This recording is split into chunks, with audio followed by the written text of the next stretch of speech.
राधे राधे दोस्तों, आप सभी का कान्हा एजुकेशन और हमारे क्या है संघर्ष बैच में आप सभी का स्वागत है। दोस्तों सभी को राम राम, जय श्री कृष्णा। दोस्तों आज हम क्या है शुरुआत करते हैं हमारी क्लास की दोस्तों, लेकिन हम क्या है कुछ बात पिछली क्लासों की कर लेते हैं और फिर हम आगे बढ़ते हैं दोस्तों। तो हम शुरुआत करते हैं इतिहास विषय को लेकर। दोस्तों छोटा सा रिव्यू बता देता हूं। हमने दोस्तों हम इतिहास विषय प्रारंभ किया था और इतिहास विषय को प्रारंभ किया था दोस्तों। तो हमने इतिहास विषय को लेकर किस टॉपिक से शुरुआत की, तो इतिहास के सामान्य परिचय को लेकर क्या है हमने शुरुआत की थी, सामान्य परिचय को लेकर दोस्तों। इसके बाद हमने दोस्तों क्या है प्रमुख राजवंश शुरू किया था और प्रमुख राजवंश शुरू करने के बाद दोस्तों प्रमुख राजवंश में हमने गुहिल राजवंश शुरू किया था। कौन सा राजवंश दोस्तों? गुहिल राजवंश शुरू किया था। और इस गुहिल राजवंश के अंदर दोस्तों हमने क्या है इसकी सामान्य जानकारी देखी और सामान्य जानकारी देखते हुए हम आगे बढ़े दोस्तों। सामान्य जानकारी देखी, सामान्य जानकारी के अंदर मेवाड़ के प्राचीन नाम दोस्तों, गुहिल वंश की उत्पत्ति कैसे हुई, उनके कुल देवता, कुल देवी, आराध्य देव, आराध्य देवी वगैरह वगैरह हमने क्या है उनका अध्ययन किया दोस्तों। इसके बाद हमने दोस्तों क्या है राजाओं महाराजाओं पर चले तो फिर हमने क्या है दोस्तों शिलादित्य के बारे में पढ़ा था। किसके बारे में? शिलादित्य के बारे में पढ़ा। शिलादित्य के बाद दोस्तों हमने किसके बारे में? गुहादित्य के बारे में पढ़ा। गुहादित्य के बाद दोस्तों जो पराक्रमी जो प्रतापी शासक आया था दोस्तों वो बप्पा रावल आया था। बप्पा रावल और गुहादित्य के बीच में दोस्तों बहुत सारे शासक आए थे दोस्तों, लेकिन क्या है गुहादित्य के बाद दोस्तों हम पढ़ा था बप्पा रावल के बारे में दोस्तों। पढ़ने के लिए तो हम दोस्तों जो बीच में ये 7 शासक आए थे उनके बारे में भी अध्ययन कर सकते हैं, पढ़ सकते हैं दोस्तों। लेकिन क्या है इन जो 7 शासक थे उनमें आज दिन तक कभी किसी परीक्षा में कोई प्रश्न नहीं पूछा गया है और नहीं आगे पूछा जाएगा, क्योंकि ये जो 7 शासक हैं इनके बारे में दोस्तों क्या है जो प्रमाणिक स्रोत है वो प्रमाणिक स्रोत प्राप्त नहीं होते हैं दोस्तों, प्रमाणिक तथ्य प्राप्त नहीं होते हैं, इसलिए एग्जामिनर क्या है वो प्रश्न यहां से नहीं पूछता है दोस्तों। ठीक है, हमने बप्पा रावल का अध्ययन किया दोस्तों। बप्पा रावल के हमने क्या है दोस्तों गुरु के बारे में देखा, इनके पिता के बारे में देखा दोस्तों। ठीक है, इनका लालन पालन किसने किया ये हमने देखा था दोस्तों। फिर हमने क्या है बप्पा रावल के दोस्तों क्या है निर्माण कार्य देखे। निर्माण कार्य के अंदर दोस्तों हमने एक तो देखा कि इन्होंने क्या है एकलिंगनाथ जी का निर्माण किया था। किसका दोस्तों? एकलिंगनाथ जी के मंदिर का निर्माण किया था। और ये मंदिर कहां पर है दोस्तों? तो कैलाशपुरी के अंदर है। इसके बाद हमने देखा कि बप्पा रावल ने क्या है सोने के सिक्के चलाए थे। किसने दोस्तों? सोने के सिक्के चलाए थे बप्पा रावल ने। सोने के सिक्के के बारे में बात की थी कि जो सोने के सिक्के हैं वो 115 ग्रेन के हैं। इसके बाद हमने दोस्तों बात की थी कि बप्पा रावल ने दोस्तों क्या है जो अपने एकलिंग जी है उनको क्या है राजा घोषित किया था, खुद को दीवान कहा था। इन्होंने दोस्तों बप्पा रावल ने क्या है युद्ध अभियान भी किया थे। क्या किया?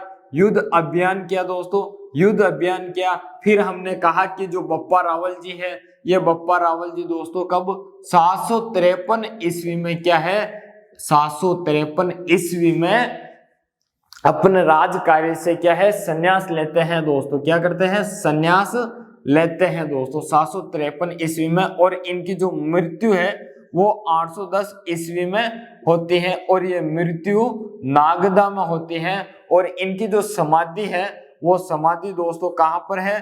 तो ये जो समाधि है दोस्तों कैलाशपुरी में है। कहां पर है दोस्तों? कैलाशपुरी के अंदर है। और इनके जो समाधि स्थल को क्या है बप्पा का मंदिर कहा जाता है। ठीक है दोस्तों, ये बात हमने कल की क्लास में की दोस्तों। अब हम इसके आगे बढ़ते हैं दोस्तों। तो बप्पा रावल क्या है 753 ईस्वी में संन्यास लेते हैं। बप्पा रावल अपना जो राजा है दोस्तों वो किसे बनाते हैं अपना उत्तराधिकारी? वो बनाते हैं खुम्माण को। किसको दोस्तों? खुम्माण को शासक बनाते हैं दोस्तों। हम वही शासक पढ़ेंगे जिनसे परीक्षा में प्रश्न पूछे गए हैं या पूछने की संभावना है। क्योंकि दोस्तों आपको क्या है प्रतियोगी परीक्षाओं में क्या है नंबर लाना है, सिलेक्शन लेना है, ताकि क्या है आप नौकरी ले सको दोस्तों। और हम उसी के तहत क्या है इतिहास का अध्ययन करवा रहे हैं आपको, ताकि आपका क्या है सिलेक्शन हो सके, आपको नौकरी प्राप्त हो सके दोस्तों। तो खुमान बना दोस्तों, खुमान के बाद जो शासक बना दोस्तों, खुमान के बाद शासक बनता है हमारा दोस्तों कौन बनता है, तो खुमान के बाद दोस्तों जो शासक बनता है उस शासक का नाम क्या है दोस्तों, आपको पता है? नहीं है तो मैं बता देता हूं दोस्तों। खुमान के बाद जो शासक बनता है वो शासक दोस्तों कौन, भरत बट प्रथम बनता है। कौन दोस्तों, भरत बट प्रथम। और इसके बाद जो शासक बनते हैं वो मतट बनते हैं, और इनके बाद जो शासक बनते हैं वो बनते हैं भरत बट द्वितीय दोस्तों। कौन बनते हैं, भरत बट द्वितीय शासक बनते हैं। यानी कि बप्पा रावल के बाद खुमान शासक बना, खुमान के बाद दोस्तों क्या है भरत बट प्रथम बनता है, उसके बाद मतट, इसके बाद क्या है भरत बट द्वितीय शासक बनता है दोस्तों। अब दोस्तों ध्यान रखना, इस भरत बट द्वितीय की दो बातें ध्यान रखना। ये जो भरत बट द्वितीय है इसके आपको दो बातें ध्यान रखना दोस्तों। कितनी? दो बातें। एक तो इसकी उपाध्याय क्या है वो उपाध्याय ध्यान रखना, क्योंकि परीक्षा में पूछा जाता है भरत बट द्वितीय की उपाध्याय क्या है दोस्तों। और एक इनका जो निर्माण कार्य है भरत बट द्वितीय का सेकंड का, वो कभी कभी परीक्षा में पूछ लिया जाता है कि इनका निर्माण कार्य क्या है, इन्होंने किनका निर्माण कार्य प्रारंभ किया था दोस्तों। तो भरत बट सेकंड की हम बात करें दोस्तों, तो भरत बट सेकंड की बात करूं तो उपाध्याय दोस्तों एक तो देखना आगाटपुर शिलालेख में, किसमें दोस्तों, जो आगाटपुर शिलालेख है दोस्तों। कौन सा? आगाटपुर शिलालेख। इस शिलालेख के अंदर दोस्तों इन्हें क्या है तीनों लोकों का तिलक, तीनों लोकों का दोस्तों, तीनों लोकों का तिलक या फिर दोस्तों क्या है देवता कहा गया है। क्या कहा गया है? तीनों लोकों का तिलक या देवता कहा गया है दोस्तों। दूसरा शिलालेख है दोस्तों हमारा, जो वो शिलालेख है दोस्तों प्रतापगढ़ शिलालेख। कौन सा दोस्तों? प्रतापगढ़ शिलालेख है। और इस प्रतापगढ़ शिलालेख के अंदर दोस्तों इन्हें महाराजा धीराज की उपाधि दी गई है। क्या उपाधि दी गई है दोस्तों? जो प्रतापगढ़ शिलालेख है, इस प्रतापगढ़ शिलालेख में इनको जो उपाधि दी गई है वो उपाधि दोस्तों कौन सी है? वो है महाराजा धीराज उपाधि। महाराजा धीराज की उपाधि है दोस्तों। कौन सी है? महाराजा धीराज की उपाधि। यानी कि भरत बट सेकंड की दोस्तों उपाधियां दो है, और कौन कौन सी आती हैं? एक तो आगाटपुर शिलालेख के अंदर आती है, किसमें? आगाटपुर शिलालेख में आती है, और वो है तीनों लोकों का तिलक या फिर तीनों लोकों का देवता कहा गया है आगाटपुर शिलालेख में दोस्तों। फिर है प्रतापगढ़ शिलालेख। इस प्रतापगढ़ शिलालेख के अंदर दोस्तों क्या है भरत बट सेकंड को महाराजा धीराज की क्या है दोस्तों उपाधि दी गई है दोस्तों। यह बात तो हुई। अब इनकी जो दूसरी बात ध्यान रखनी है दोस्तों, वो बात यह है कि इन्होंने क्या है दोस्तों जो वराह मंदिर है, कौन सा दोस्तों? वराह मंदिर। इस वराह मंदिर के निर्माण का कार्य, जो वराह मंदिर है इसका निर्माण का कार्य क्या है प्रारंभ किया था। निर्माण का कार्य प्रारंभ किया था। क्या किया दोस्तों? निर्माण का कार्य प्रारंभ किया था। और ये जो वराह मंदिर है दोस्तों, ये वराह मंदिर कहां पर है? वर्तमान में तो उदयपुर के अंदर स्थित है। कहां पर दोस्तों? उदयपुर में है। यानी कि जो उदयपुर में वराह मंदिर है, उस वराह मंदिर के निर्माण का कार्य प्रारंभ किसने? भरत बट द्वितीय ने किया। किसने किया दोस्तों? भरत बट द्वितीय ने किया। और इस मंदिर का निर्माण का जो कार्य पूर्ण है वो पूर्ण इनके पुत्र करते हैं। तो इस निर्माण का जो इस मंदिर का कार्य पूर्ण कौन करवाता है दोस्तों? इस मंदिर को पूर्ण जो बनवाता है वो इनका पुत्र है दोस्तों। और पुत्र का नाम है अल्लट। क्या नाम है दोस्तों? अल्लट नाम है। क्या है? अल्लट है। ये अल्लट वराह मंदिर का निर्माण का कार्य पूर्ण करवाता है दोस्तों। तो भरत भट्ट के जो उत्तराधिकारी होंगे वो कौन होंगे? अल्लट होंगे। कौन होंगे दोस्तों? अल्लट। अब अल्लट साहब को हम क्या है पूरा पढ़ते हैं, अच्छे से समझते हैं दोस्तों अब हम क्या है अल्लट को पूरा पढ़ लेते हैं, समझ लेते हैं अल्लट शासक को दोस्तों। ये जो अल्लट शासक है इसके बारे में हम छोटी छोटी बात देखते हुए दोस्तों क्या है आगे बढ़ते हैं। तो अल्लट के दोस्तों पिता का नाम क्या है? तो अल्लट के जो पिता थे दोस्तों, पिता का नाम हमने अभी देखा था भरत भट्ट द्वितीय। कौन है दोस्तों? भरत भट्ट सेकंड था दोस्तों।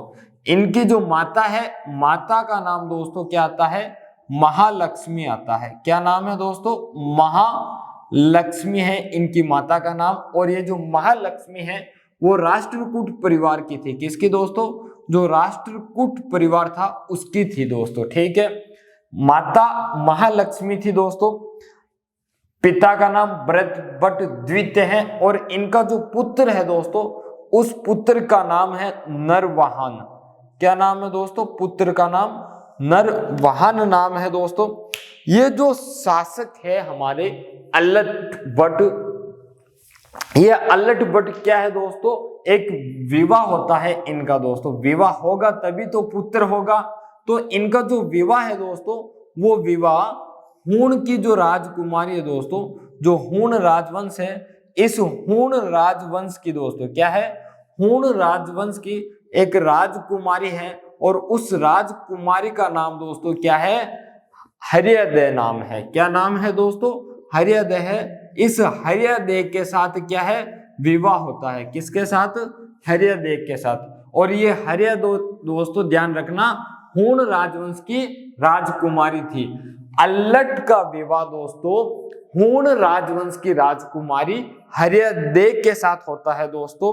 और ये हमारे गुहिल वंश के शासक के हैं या मेवाड़ के शासक के हैं। ये प्रथम शासक थे जिन्होंने क्या है दोस्तों अंतरराष्ट्रीय विवाह किया था। यानी कि अल्लट साहब क्या है दोस्तों?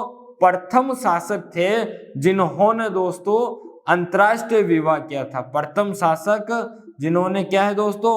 अंतरराष्ट्रीय विवाह किया दोस्तों। क्या किया? अंतरराष्ट्रीय विवाह किया। ये भाई साहब हमारे मेवाड़ में विवाह ना कर दोस्तों क्या है हमारे भारत में विवाह ना करके अंतरराष्ट्रीय देश में दोस्तों दूसरे देश से क्या है विवाह करते हैं। तो अंतरराष्ट्रीय संबंध बनाने वाले कौन थे?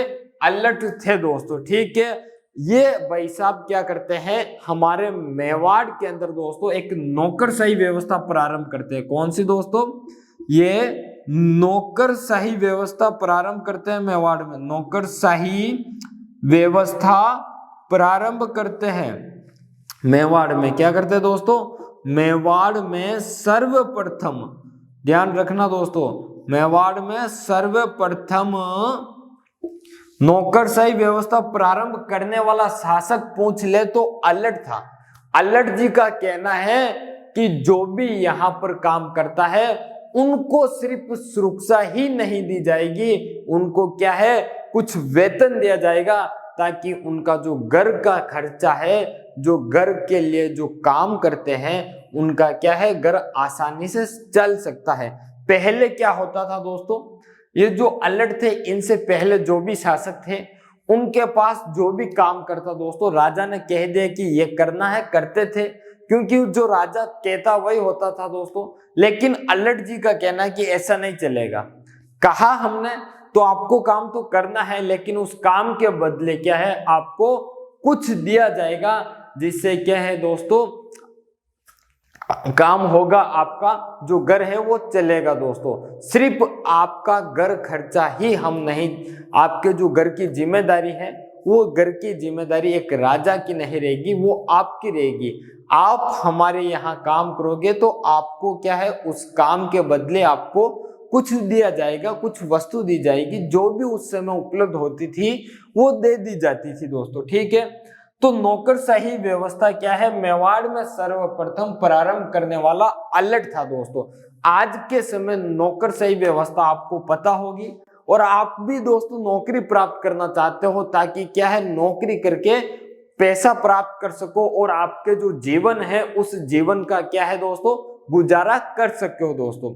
यह बात तो हो गई दोस्तों। अब हम बात करते हैं दोस्तों, अल्लट ने क्या है, जो वरा मंदिर है उस वरा मंदिर के निर्माण का कार्य पूर्ण करवाया था। किसका दोस्तों, जो वरा मंदिर है दोस्तों, ये वरा मंदिर कहां पर है दोस्तों, तो ये जो वरा मंदिर है आहड़ के अंदर है। कहां पर है दोस्तों, आहड़ उदयपुर में है। कहां पर दोस्तों, आहड़ उदयपुर में है। और इस मंदिर का निर्माण का कार्य जो था, उस कार्य को क्या है, इन्होंने पूर्ण करवाया था। क्या करवाया दोस्तों, पूर्ण करवाया था। ठीक है दोस्तों, मंदिर के निर्माण का कार्य पूर्ण करवाया दोस्तों। और बात करें दोस्तों, तो ये जो अल्लट जी थे, तो ये क्या करते हैं कि जो राजधानी नागदा थी गोहिल वंश की, उस राजधानी को दोस्तों क्या है, जो राजधानी नागदा थी, इस नागदा से दोस्तों क्या है, अपनी राजधानी को हटा देते हैं। यानी कि राजधानी अब क्या है, नागदा नहीं रहेगी, ये नागदा को राजधानी से हटा देते हैं। जैसे दोस्तों क्या है, हमारे राजस्थान के कांग्रेस अध्यक्ष कौन थे दोस्तों, कांग्रेस के अध्यक्ष दोस्तों हमारे सचिन पायलट जी थे। उनको उस पद से क्या है, मुख्यमंत्री जी ने हटा दिया। कि क्या कहकर हटाया था दोस्तों, आपको पता होगा, कहने की मुझे जरूरत नहीं है। उसी तरह दोस्तों क्या है, हमारे अल्लट जी क्या करते हैं कि ये अल्लट जी जो हमारी राजधानी नागदा थी गोहिल वंश की, उसको क्या है, हटाकर आहड़ बना देते हैं। क्या बना देते हैं, आहड़। तो अब आपको दोस्तों ध्यान रखना, प्रश्न पूछ ले कि किस शासक ने दोस्तों नागदा राजधानी को दोस्तों क्या है, स्थानांतरित कर आहड़ बनाई। क्या करके दोस्तों, स्थानांतरित करके आहड़ बनाई। तो ठीक है दोस्तों, ध्यान रखना, आहड़ राजधानी किसने, अल्लट ने बनाई दोस्तों। एक बिंदु और है दोस्तों, वो अंतिम बिंदु देख लेते हैं अल्लट का। तो अल्लट का अंतिम बिंदु है कि इनके शासन काल में आहड़ से, कहां से दोस्तों, आहड़ से जो सारणेश्वर मंदिर है, उस सारणेश्वर मंदिर से क्या है, शिलालेख प्राप्त होता है।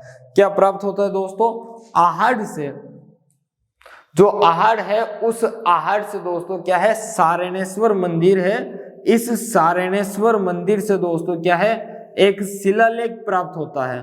उससे कौन सा शिलालेख कहा जाता है, सारणेश्वर शिलालेख कहा जाता है। आहड़ से दोस्तों क्या है, आहड़ से सारणेश्वर मंदिर में, जो सारणेश्वर मंदिर है, इस सारणेश्वर मंदिर से दोस्तों क्या है, एक शिलालेख प्राप्त होता है दोस्तों। क्या प्राप्त होता है, एक शिलालेख प्राप्त होता है। ठीक है दोस्तों, ये तो हुए हमारे अल्लट जी पूरे दोस्तों। अल्लट जी से 4-5 बिंदु ध्यान रखने दोस्तों, कौन कौन से हैं मैं बता देता हूं। खास कर तो दोस्तों 2 या 3 बिंदु ध्यान रखने हैं। पहला तो इनके पिता का नाम भरत भट्ट द्वितीय है, आपको पता है। माता का नाम महालक्ष्मी है, पुत्र का नाम नरवाहन है दोस्तों। लेकिन आपको पता है कि बहुत ही कम पूछा जाता है कि माता पिता पति पत्नी पुत्र का नाम दोस्तों। लेकिन प्रश्न आपको दोस्तों यहां से बनेगा इनका विवाह से, कि जो अल्लट है, अल्लट ने दोस्तों कौन सी राजवंश की राजकुमारी से विवाह किया था, तो हूण राजवंश की राजकुमारी से विवाह किया था। राजकुमारी का नाम हर्यादय थे। मेवाड़ का प्रथम शासक कौन है जिसने अंतरराष्ट्रीय विवाह किया था, तो वो अल्लट है दोस्तों। ध्यान रखना, अंतरराष्ट्रीय विवाह करने वाला। मेवाड़ में नौकरशाही व्यवस्था सबसे पहले किसने प्रारंभ की, तो नौकरशाही व्यवस्था मेवाड़ में सबसे पहले अल्लट ने प्रारंभ की। इसके बाद दोस्तों एक ध्यान रखना राजधानी का, कि जो नागदा राजधानी थी उसको स्थानांतरित करके आहड़ किसने बनाई, तो अल्लट ने बनाई दोस्तों। एक वरा मंदिर जो आहड़ के अंदर है, आहड़ उदयपुर में आता है दोस्तों, तो वरा मंदिर आहड़ का जो निर्माण कार्य है वो पूर्ण किसने करवाया दोस्तों, तो अल्लट ने करवाया था। और अल्लट के शासन काल में आहड़ से क्या है दोस्तों, एक शिलालेख प्राप्त होता है, उस शिलालेख दोस्तों कहां से प्राप्त होता है? तो ध्यान रखना, सारनेश्वर मंदिर से शिलालेख प्राप्त होता है, इसलिए उस शिलालेख को दोस्तों क्या है? सारनेश्वर शिलालेख कहा जाता है दोस्तों। इतना ध्यान रखना अलर्ट से। इसके अलावा अलर्ट से और कोई प्रश्न नहीं बनेगा तो इन 3-4 बिंदु से ही बनेगा। अब हम क्या है, अलर्ट के बाद जो शासक बनता है वो इसका पुत्र नरवाहन बनता है दोस्तों। नरवाहन के बाद जो शासक बनता है दोस्तों, वो शासक बनता है सालवाहिनी सेकंड, और सालवाहिनी सेकंड के बाद दोस्तों जो शासक बनता है वो दोस्तों बनता है शक्ति कुमार। दोस्तों हम बात कर रहे थे अलर्ट की बात की। अलर्ट के बाद जो शासक बना था दोस्तों वो बना था नरवाहन। कौन बना दोस्तों? नरवाहन। नरवाहन के बाद जो शासक बना था दोस्तों वो बना था सालवाहिनी। कौन बना दोस्तों? सालवाहिनी या सालवाहिन दोस्तों कौन बना था?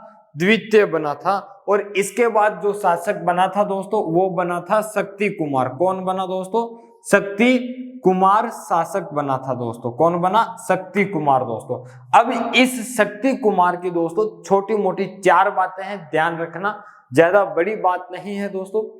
शक्ति कुमार के समकालीन जो शासक था दोस्तों मालवा का, कौन? जो समकालीन शासक की बात करूं तो शक्ति कुमार के समकालीन मालवा का शासक दोस्तों कौन था? तो जो मालवा का जो शासक था वो शासक था दोस्तों मुंज परमार। कौन था दोस्तों? मुंज परमार शासक था। मुंज परमार क्या था? शासक था दोस्तों। ये मुंज परमार क्या है? हमारे शक्ति कुमार जी पर क्या है? आक्रमण करते हैं, और आक्रमण करते हैं दोस्तों। तो आक्रमण करते हैं तो हमारे जो शक्ति कुमार जी हैं वो क्या है? इस आक्रमण से पराजित हो जाते हैं। जो युद्ध होता है इन दोनों के मध्य, मुंज परमार और शक्ति कुमार के मध्य दोस्तों, उस युद्ध के अंदर दोस्तों क्या है? शक्ति कुमार जी क्या है दोस्तों? पराजित हो जाते हैं। क्या हो जाते हैं दोस्तों? पराजित हो जाते हैं। और पराजित होते हैं साथ ही साथ दोस्तों क्या है? चित्तौड़ को हार जाते हैं। क्या करते हैं दोस्तों? जो चित्तौड़ था उस चित्तौड़ को क्या है? हार जाते हैं दोस्तों। यानी कि हमारे मेवाड़ के पहले ऐसे शासक थे जिन्होंने क्या है? अपने हाथ से दोस्तों क्या है? चित्तौड़ को जाने दिया, यानी कि चित्तौड़ को क्या है? हार गए थे दोस्तों। कौन? शक्ति कुमार। ठीक है दोस्तों, शक्ति कुमार चित्तौड़ को क्या है? हार गए। तो मुंज परमार का दोस्तों एक भतीजा था। कौन था दोस्तों? भतीजा था। और इस भतीजे का नाम आता है दोस्तों, क्या नाम आता है दोस्तों? आपको पता होगा, भोज परमार। क्या नाम है दोस्तों? भोज परमार नाम है दोस्तों। क्या नाम है? भोज परमार।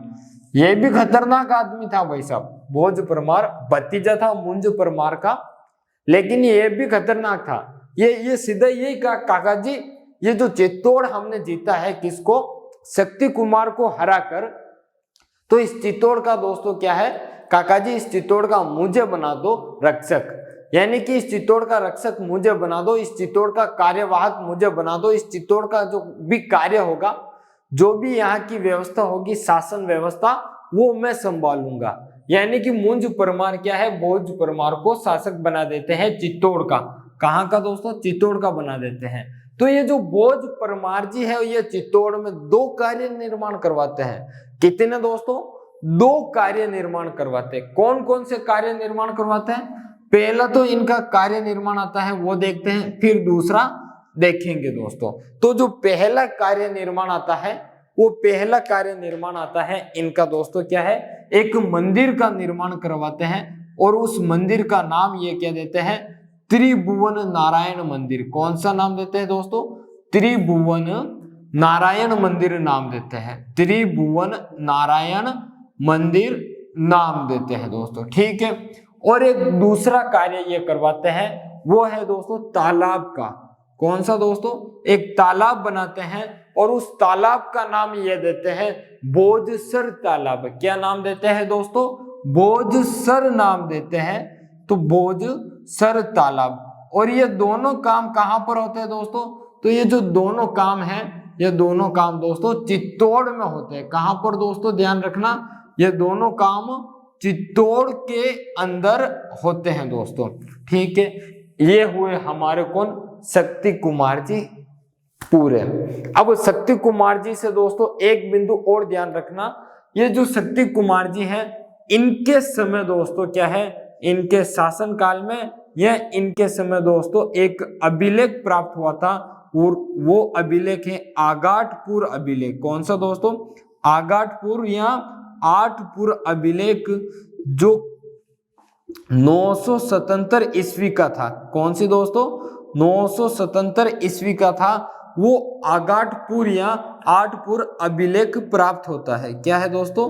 यह आगाटपुर या आठपुर अभिलेख प्राप्त होता है इनके समय। ठीक है, ये बात ध्यान रखना दोस्तों। एक बार मैं फिर से बता देता हूं, ये जो हमने बात की उसके बारे में दोस्तों। तो अल्लट के बाद जो शासक बना वो नरवाहन बना। नरवाहन के बाद सालवाहिनी सेकंड बना। इसके बाद शक्ति कुमार बनते हैं। शक्ति कुमार के समय दोस्तों शासन काल में दोस्तों क्या है, आगाटपुर या आठपुर शिलालेख प्राप्त होता है और ये शिलालेख 977 ईस्वी का है दोस्तों। और शक्ति कुमार के जो समकालीन मालवा शासक थे वो मालवा शासक मुंज परमार थे और मुंज परमार क्या है, हमारे शक्ति कुमार जी पर आक्रमण करते हैं। लेकिन शक्ति कुमार जी क्या है, जैसा नाम है वैसे इनके पास शक्ति नहीं है।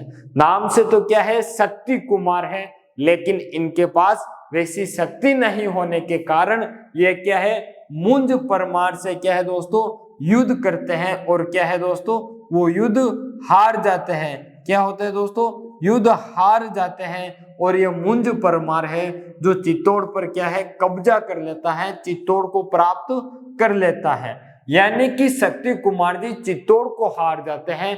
मेवाड़ के पहले शासक थे जिसने क्या है, चित्तौड़ को अपने हाथ से गंवा दिया था या चित्तौड़ को हार गए थे। मुंज परमार का भतीजा था, उसका नाम था दोस्तों भोज परमार। ये भोज परमार अपने काका से कहता है, मुंज परमार से, काका इस चित्तौड़ का रक्षक या कार्यवाहक मुझे बना दो। इस चित्तौड़ के अंदर जो भी कार्य वगैरह होंगे वो मेरी अनुमति से होंगे और आप जो चाहोगे वो होते रहेंगे। यानी कि मुंज परमार ने इस चित्तौड़ का कार्यभार किसे, भोज परमार को सौंप दिया। भोज परमार ने इस चित्तौड़ के अंदर दो काम करवाए। पहला काम तो क्या है, मंदिर बनाया था। उस मंदिर का नाम इन्होंने क्या है दोस्तों, त्रिभुवन नारायण मंदिर रखा। ठीक है, त्रिभुवन नारायण मंदिर रखा। इसका जीर्णोद्धार कौन करवाता है दोस्तों, तो ध्यान रखना, इसका जो जीर्णोद्धार है दोस्तों, ये जीर्णोद्धार दोस्तों कौन है, मोकल करवाता है। कौन करवाता है दोस्तों, मोकल करवाता है। और मोकल इसका नाम दोस्तों क्या है, मोकल मंदिर या समधिकेश्वर मंदिर रखता है। ठीक है दोस्तों, भोज परमार ने एक तालाब बनाया था, उस तालाब का नाम क्या रखा दोस्तों, भोजसर तालाब रखा था दोस्तों। क्या नाम रखा था, भोजसर तालाब रखा था दोस्तों। ठीक है, ये हुए शक्ति कुमार जी कंप्लीट। अब हम इनके आगे जो शासक बने हैं उन शासक की चर्चा करते हैं दोस्तों शक्ति कुमार जी। शक्ति कुमार जी के बाद जो शासक बनेंगे उनका नाम क्या है दोस्तों, तो शक्ति कुमार जी के बाद जो शासक बनते हैं उनका नाम है अंबा प्रसाद। क्या नाम है दोस्तों, अंबा प्रसाद नाम है। इन अंबा प्रसाद के बाद दोस्तों जो शासक बनते हैं उनका नाम आता है सूची वर्मा। क्या नाम आता है दोस्तों, सूची वर्मा नाम आता है। सूची वर्मा के बाद जो शासक बनते हैं दोस्तों उनका नाम आता है हस्तपाल। क्या नाम आता है दोस्तों, हस्तपाल नाम आता है दोस्तों। और इन हस्तपाल के बाद जो शासक बनता है उनका नाम आता है वेरी सिंह। क्या नाम आता है दोस्तों, वेरी सिंह नाम आता है। ध्यान रखना, क्या नाम आता है दोस्तों, वेरी सिंह नाम आता है। इन्होंने एक कार्य करवाया था दोस्तों आहड़ के अंदर, और इनका जो एक कार्य है वो ध्यान रखना।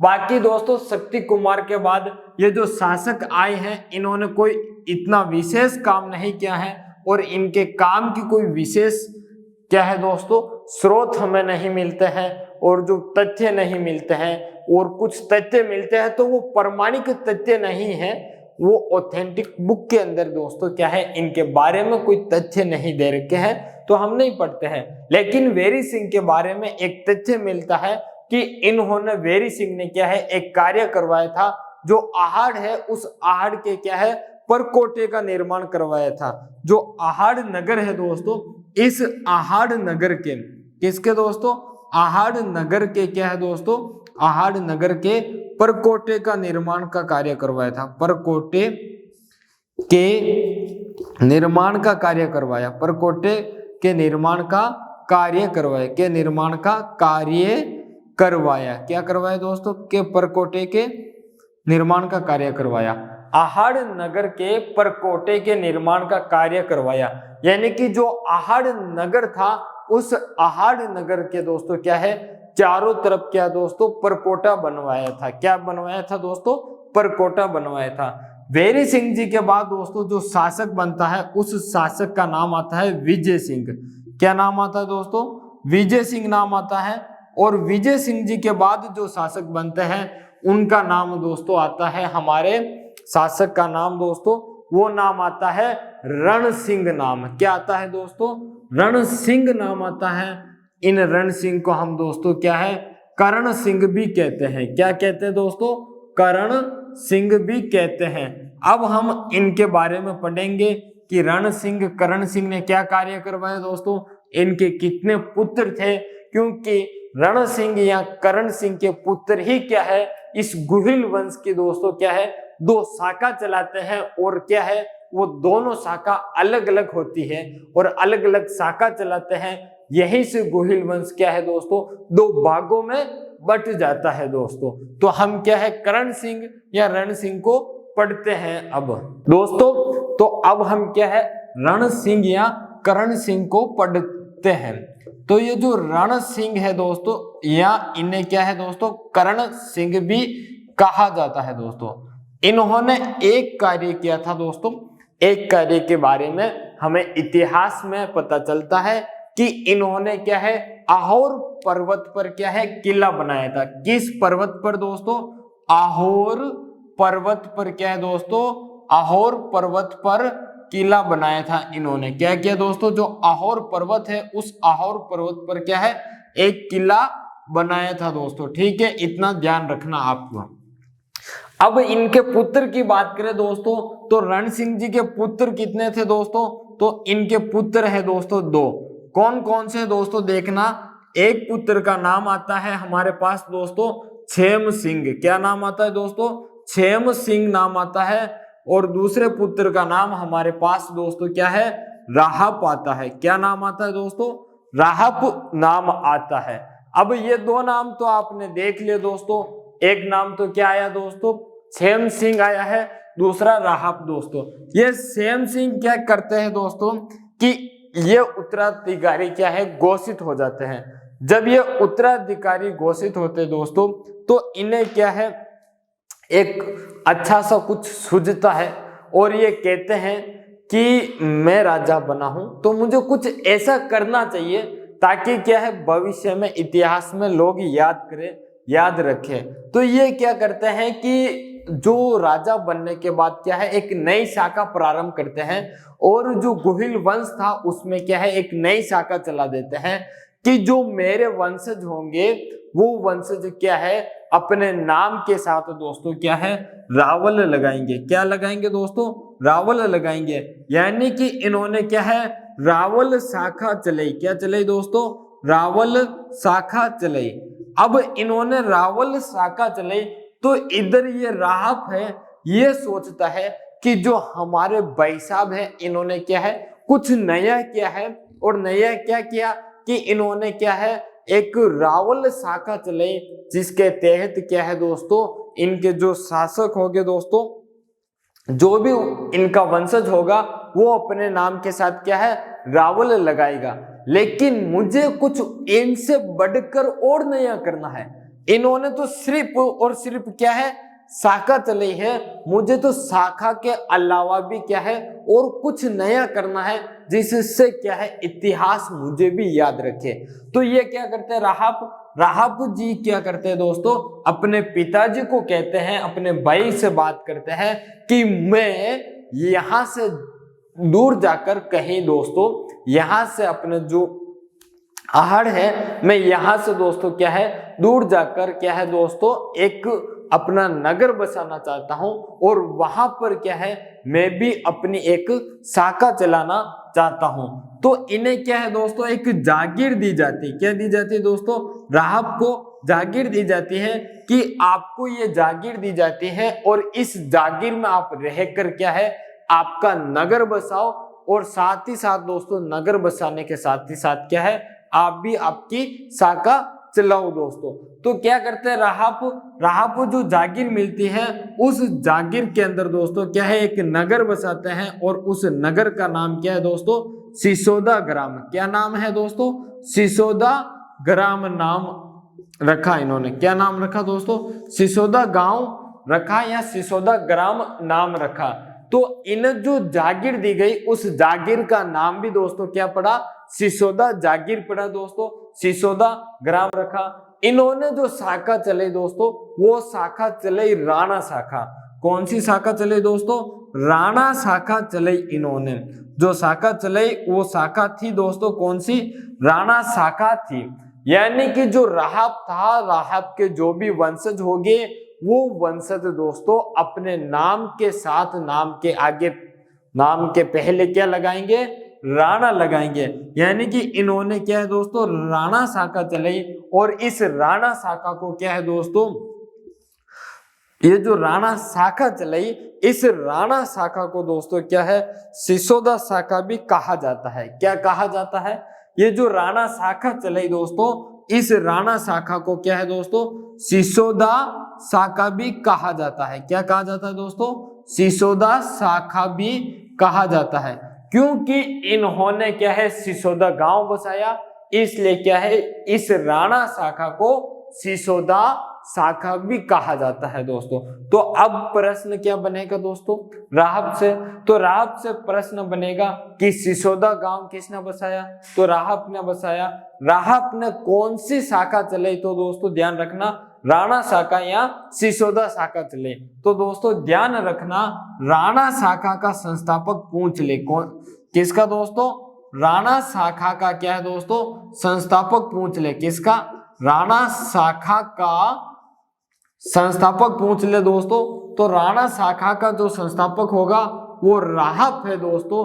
और हम आगे बात करेंगे कि मेवाड़ में राणा शाखा का संस्थापक कौन है? तो वो होगा हमीर दोस्तों। कौन होगा? राणा हमीर होगा। ठीक है दोस्तों। तो राणा शाखा का संस्थापक कौन है? राहब है। जागीर दोस्तों इन्हें जो दी गई थी उस जागीर में इन्होंने जो गांव बसाया जो नगर बसाया था वो सिसोदा ग्राम था सिसोदा गांव था। इस कारण उस जागीर को क्या है दोस्तों सिसोदा जागीर कहा गया है। इन्होंने राणा शाखा या सिसोदा शाखा चलाई थी दोस्तों। अब आपको पता चल गया कि जो गुहिल वंश था दोस्तों ये गुहिल वंश दोस्तों अब क्या है दो भागों में बट चुका था। कितने? दो भागों में। यानी कि इस गुहिल वंश की कितनी? दो शाखा बट चुकी थी। कितनी दोस्तों? दो शाखा। पहली शाखा दोस्तों कौन सी? रावल शाखा। और दूसरी शाखा दोस्तों कौन सी? राणा शाखा में ये गुहिल वंश क्या है दोस्तों बट चुका था। क्या हो चुका था दोस्तों? बंट गया था, बट चुका था दोस्तों। ठीक है, ये बात आपके समझ में आ गई कि सर जी आपने बताया कि गुहिल वंश है वो दो शाखाओं में बटा। एक शाखा तो थी दोस्तों कौन सी? रावल शाखा। दूसरी राणा शाखा। ऐ गुरुजी समझ गए। रावल शाखा चलाने वाले छेम सिंह है, राणा शाखा चलाने वाले राहब थे। इस रावल शाखा के उपनाम दोस्तों मिलते हैं। एक तो दोस्तों इसे क्या है राघव शाखा भी कहा जाता है। क्या कहा जाता है? राघव शाखा। या फिर इसे क्या है दोस्तों गुहिल शाखा भी कहा जाता है। क्या कहा जाता है दोस्तों? गुहिल शाखा भी कहा जाता है। ध्यान रखना क्या है?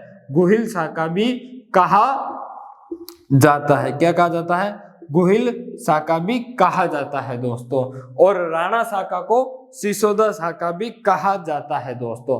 अब दोस्तों क्या है इनके जो वंशज हुए रावल शाखा के, तो रावल शाखा के क्या है दोस्तों वंशज जो भी हुए थे वो वंशज क्या है मेवाड़ पर शासन किया था। कहां पर दोस्तों? मेवाड़ पर क्या है शासन किया था। क्या किया था दोस्तों? मेवाड़ पर शासन किया था दोस्तों। अब जो मेवाड़ पर शासन किया दोस्तों रावल शाखा के जो भी शासक थे जिन्होंने मेवाड़ पर शासन किया है, उनके मैं नाम बता देता हूं।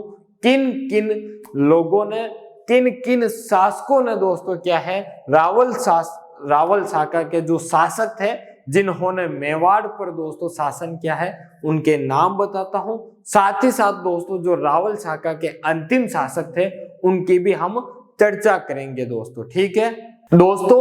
अब हम दोस्तों क्या है, इस रावल शाखा के बारे में देख लेते हैं कि कौन कौन इस रावल शाखा के शासक हुए थे।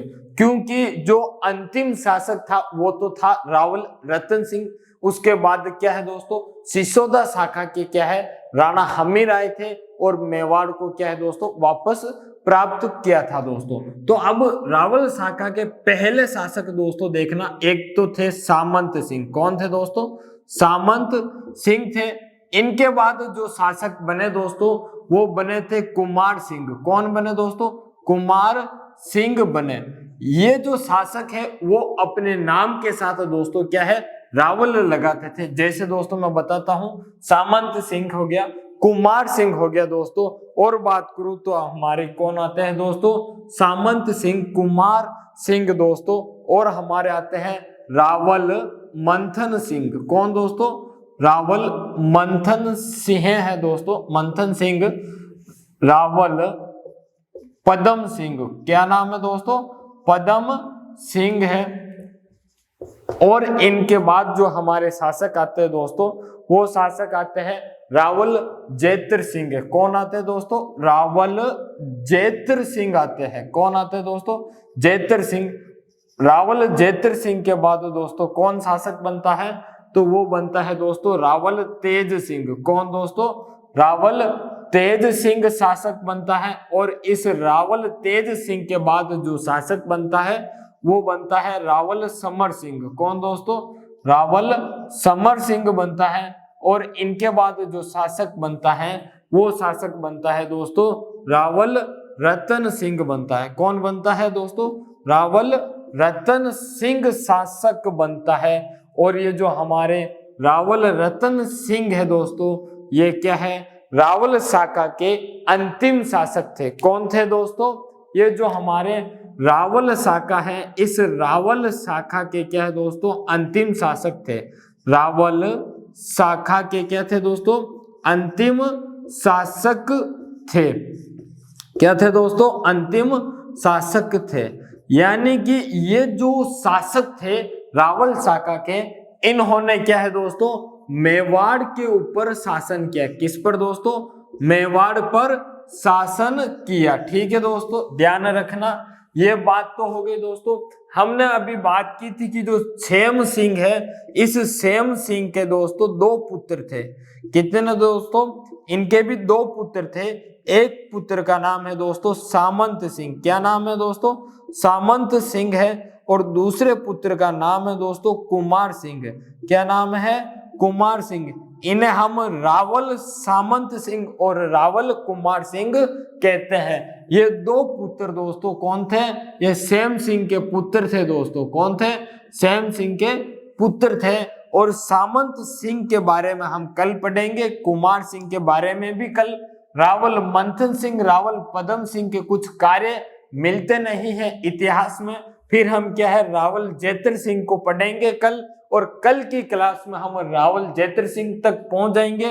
फिर हम दोस्तों रावल तेज सिंह, रावल समर सिंह और रावल रतन सिंह पढ़ेंगे दोस्तों। रावल रतन सिंह के बाद दोस्तों जो मेवाड़ का शासक बनता है वो बनता है राणा हमीर। कौन बनता है दोस्तों, राणा हमीर बनता है। और ये राणा हमीर दोस्तों किसके, राहब का वंशज था। किसका दोस्तों, राहब का वंशज था। किसका दोस्तों, राहब का वंशज था। कौन, ये राणा हमीर दोस्तों। यानी कि ये सिसोदिया वंश का, सिसोदा वंश का राणा शाखा का क्या था, वंशज था राणा हमीर। जो क्या है, रावल रतन सिंह के बाद दोस्तों क्या है, मेवाड़ का शासक बनता है दोस्तों। ठीक है, हमारी आज की क्लास दोस्तों समाप्त होती है। इससे पहले मैं आपको कुछ बात बताना चाहता हूं दोस्तों। आपको लगता होगा कि जो क्लास आप लाइव देखते हो उस समय मैं आपके कमेंट का जवाब नहीं दे पाता हूं। और कुछ मेरे दोस्त चर्चा भी कर रहे थे कल की क्लास में, मेरी टीम ने क्या है उनके कमेंट्स नोट करके मुझे बताए थे कि सर जी जवाब नहीं देते हैं। जैसे उनमें एक नाम आता है रेणु है, उनका कहना था कि सर जी क्या है जवाब नहीं देते हैं। उसके बाद एक राहुल ने भी कमेंट किया था कि सर जी तो गरीब है, 2 मोबाइल नहीं रख सकते। दोस्तों गरीब की कोई बात नहीं है और अमीर की कोई बात नहीं है। यदि कमेंट पर फोकस करूंगा, आपके कमेंट देखूंगा, तो ये जो मैटर मुझे आपको देना है, ये जो बात बतानी है, समझानी है, आपको सिखानी है, वो सिखा नहीं पाऊंगा। और जो आप क्या है नौकरी की तैयारी कर रहे हो, राजस्थान की प्रतियोगी परीक्षा की तैयारी कर रहे हो, क्योंकि नई सरकार बनी है, अब तो नई सरकार बनी है तो नई नई विज्ञप्तियां आएंगी, नई नई रोजगार के क्या है दरवाजे खुलेंगे। तो लगे रहो दोस्तों, तैयारी करते रहो। कमेंट में कुछ नहीं रखा है दोस्तों। हाँ, अगर आपको कुछ पूछना है तो पर्सनल कमेंट कर दो ना, अंदर लाइव कमेंट ना करके कुछ पूछना हो तो पर्सनल कमेंट कर दो। एक हमारे विकास भैया पूछ रहे थे कि सर जी कहाँ से हो आप दोस्तों, तो मैं राजस्थान से हूं, इतना ध्यान रखना। राहुल जी, सॉरी विकास जी, मैं राजस्थान से हूं, ठीक है दोस्तों, ध्यान रखना, कोई बड़ी बात नहीं है। आराम से पढ़ो, मस्त रहो, मौज मस्ती करते रहो दोस्तों, ठीक है। और हम बात करते हैं दोस्तों आगे। तो आपको क्लास पसंद आती हो, समझ में आती हो तो लाइक करो, अच्छा सा कमेंट करो दोस्तों। इससे क्या है हमें भी जो है एहसास होता रहे कि हाँ, मैं हमारे जो विद्यार्थी हैं वो दोस्तों क्या है अच्छे से जीवित है, आराम से अपना क्या है होने का जो है दावा करते हैं कि हाँ सर जी हम हैं जीवित और हम कुछ सीख रहे हैं आपसे, ठीक है दोस्तों। और क्लास पसंद आई तो लाइक तो करना ही है। चैनल पर पहली बार हो दोस्तों तो चैनल को भी सब्सक्राइब कर दो ताकि क्लास का नोटिफिकेशन आपको मिलता रहे। और नोट्स की तो कोई चिंता की बात है नहीं दोस्तों, हमारे लिखित नोट्स आपको मिल रहे हैं समय समय पर दोस्तों। क्लास होने के बाद मैं व्हाट्सएप ग्रुप में टेलीग्राम पर सेंड कर देता हूं। उसके बाद भी दोस्तों चिंता ना करें, डिस्क्रिप्शन के अंदर लिंक नोट्स की पीडीएफ की नहीं मिल रही है तो मिल जाएगी बहुत जल्द दोस्तों, क्योंकि उस पर भी हमारा काम चल रहा है। हम कोशिश कर रहे हैं कि जो वो पीडीएफ डालने की, वो पीडीएफ दोस्तों क्या है कंप्यूटर टाइपिंग वाली पीडीएफ बनाना चाहते हैं और वो पीडीएफ क्या है वो लगाना चाह रहे हैं, तो हो सकता है समय लग जाता है दोस्तों, ठीक है। सभी को राम राम, धन्यवाद दोस्तों, आप सभी का समय निकाला उसके लिए। और ऐसे ही प्यार देते रहे आपका दोस्तों, प्यार बनाए रखें हमारे ऊपर, कान्हा एजुकेशन पर प्यार बनाए रखें और कान्हा एजुकेशन आपका सहयोग करेगा।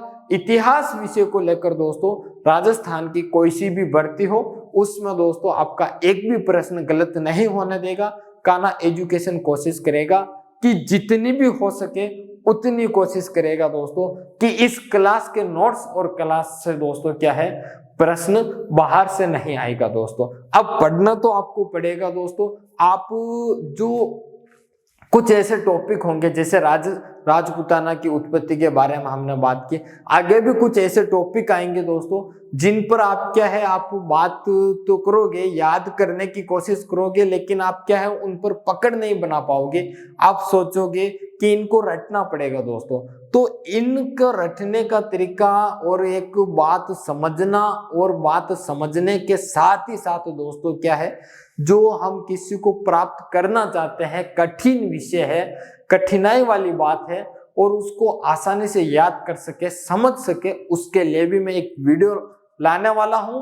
कोशिश करूंगा दोस्तों कि आने वाले संडे पर ही क्या है दोस्तों एकाग्रचित्ता यानी कि किसी विषय वस्तु जो कठिन है उससे क्या है दोस्तों हम आसानी से सीख सके, उसके बारे में हम क्या है आने वाले संडे के दिन दोस्तों क्या है उस पर भी एक छोटा सा 10 से 15 मिनट का वीडियो लाने वाला हूं दोस्तों, ठीक है। धन्यवाद आप सभी का फिर से दोस्तों, कान्हा एजुकेशन को प्यार देने के लिए बहुत बहुत धन्यवाद आपका दोस्तों। कल मिलते हैं हम, कल मिलेंगे दोस्तों और हम शुरुआत करेंगे सामंत सिंह जी को लेकर और जैतर सिंह जी को कंप्लीट करते हुए कल की क्लास को भी क्या है दोस्तों विराम देंगे। धन्यवाद आप सभी का।